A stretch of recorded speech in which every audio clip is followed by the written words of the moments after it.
বাংলাদেশের উন্নয়নের গল্পে এখন অন্যতম বড় নাম চীন।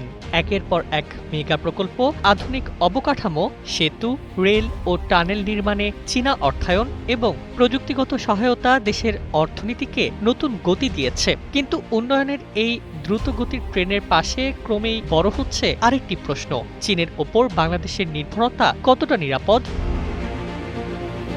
বিশ্লেষকদের মতে চীন বাংলাদেশের পরীক্ষিত অর্থনৈতিক অংশীদার হলেও সম্পর্কের আড়ালে কিছু দীর্ঘমেয়াদী ঝুঁকিও রয়েছে, কারণ দেশের শিল্প, উৎপাদন এবং রপ্তানিমুখী খাতের বড় অংশ এখন চীনা কাঁচামাল ও যন্ত্রপাতির ওপর নির্ভরশীল। প্রতিবছর প্রায় $20 বিলিয়ন পণ্য চীন থেকে আমদানি হলেও বাংলাদেশের রপ্তানি এখনও $1 বিলিয়ন নিচে। ফলে দুই দেশের মধ্যে বাণিজ্য ঘাটতি উদ্বেগজনক হারে বাড়ছে।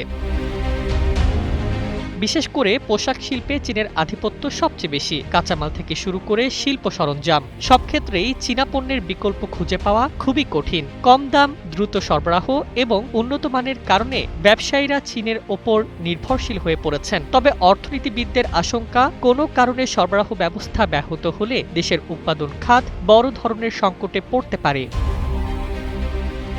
অন্যদিকে চীনা ঋণে বাস্তবায়িত পদ্মা রেল সংযোগ, কর্ণফুলী টানেল সহ বেশ কয়েকটি বড় প্রকল্প উন্নয়নের নতুন দিগন্ত খুলে দিয়েছে। কিন্তু এসব প্রকল্প প্রত্যাশিত অর্থনৈতিক সুফল না দিলে ভবিষ্যতে ঋণ পরিশোধের চাপ বাড়তে পারে বলেও সতর্ক করছেন সংশ্লিষ্টরা।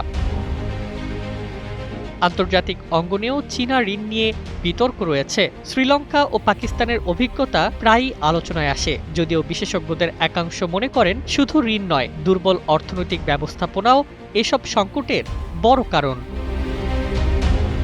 ফলে বাংলাদেশের সামনে এখন বড় চ্যালেঞ্জ হলো ভারসাম্য রক্ষা। উন্নয়নের জন্য চীনের সহযোগিতা প্রয়োজন, তবে একই সঙ্গে দেশীয় শিল্পকে শক্তিশালী করা, কাঁচামাল উৎপাদন বাড়ানো এবং অতি নির্ভরতা কমানো জরুরি। অন্যথায় উন্নয়নের আলোয় এগোলেও ভবিষ্যতের অর্থনৈতিক ঝুঁকি আরও গভীর হতে পারে।